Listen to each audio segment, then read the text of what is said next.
It's hard. It's just kind of been natural for me. I've been kind of nuts about it since I was a kid.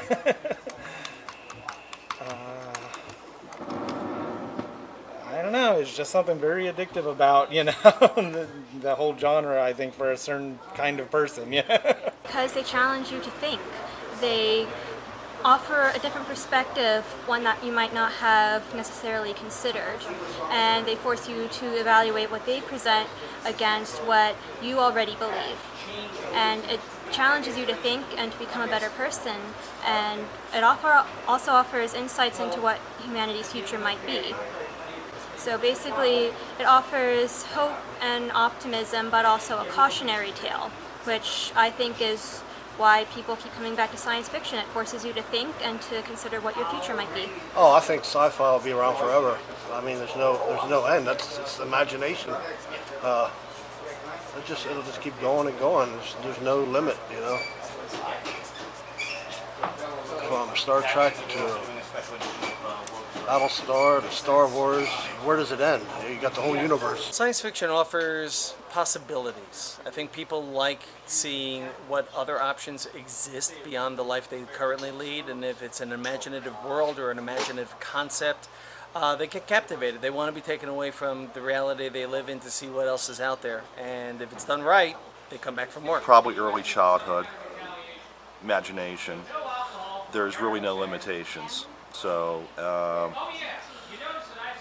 and science fiction, unlike, say, fantasy, has borders to it, but the borders can be expanded out or contracted in. So, there could be rocket ships, there could be teleportation, there could be psionic abilities, there could be aliens, there could be monsters, there could be bug-eye monsters, it could be friendly bug-eye monsters. So, and it's gone more and more mainstream because, well, my personal opinion on that is special effects. People want to see a popcorn movie, and the easiest way to do that is to do science fiction. I think mainly, for me at least, it's different fandoms that I prefer. Some people have a wide variety of fandoms. I have a few, so there are a few that I follow. I think there's a huge appetite for science fiction because it expands the boundaries of what our normal experience is. It gives us the chance to have fantasy for escapism, but also it challenges common tropes.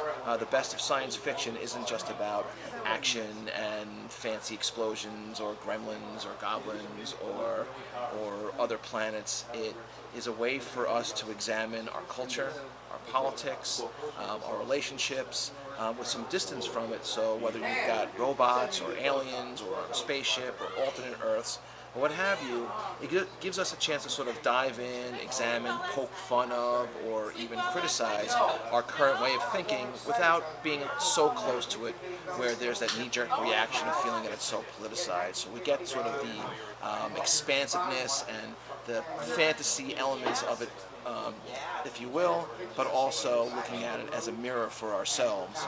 And sometimes it's more comical, sometimes it's more serious, sometimes there's the hard sci-fi with lasers and technology, and sometimes it's more softer or it's more fantastical. But in either case, it transports us to another world that is utterly different from our own, and yet somehow it feels very similar. We got to learn what's going out in the space.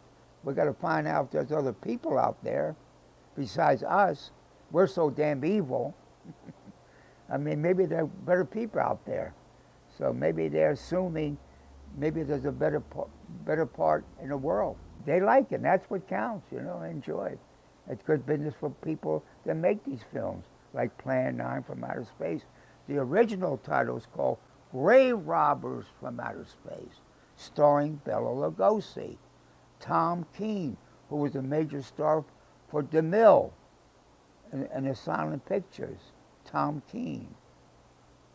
And we got Lyle Talbot, who was a major star, big star on Broadway, Lyle Talbot, who worked in hundreds and hundreds of films.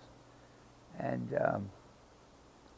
Vampira, and of course my personal friend, Tor Johnson, the Swedish Angel. Usually get captured early in childhood, possibly pre-teens, but it's bigger than life, and it captures your imaginations.